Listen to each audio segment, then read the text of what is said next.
И здравейте хора, днес ще ви разкажа защо любимият ми ютубър е Лагадов. Първо ще си помислите как ютубърите имат любими ютубъри. Това е нормално. Принципно всеки ютубър си има любим ютубър. То всеки човек има. Не знам, може и някой да има, нямат, ама казвам. Така, на мен любимият ми ютубър е Лагаро, защото наистина е много забавен и е много чил. Другото, което ми е любимо в него, той снима много яки игри, като GTA San Andreas, GTA 5 и такива. Също и аз ги имам, защото много ме изкефиха и заради него съм си ги взел.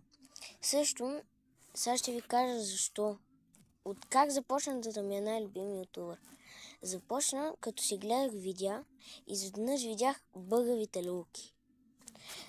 Исках да ги видя и като стана, изведнъж почна видеото и на мен ми стана много забавно.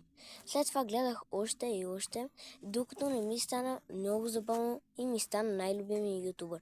След това от него исках и аз да стана ютубър, да имам лайкове, сабскрайбове и ето как стана тая процедура.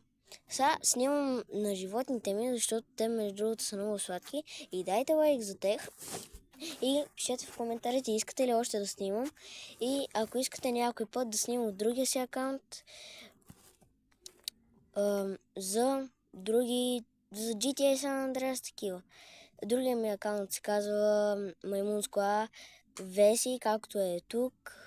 Само че да ви кажа хора, там снимам на различни неща, снимал съм други видеа и ако искате да снимам, дайте коментари, лайк и сабскрайб, за да знам дали искате. И от мен казвам чао.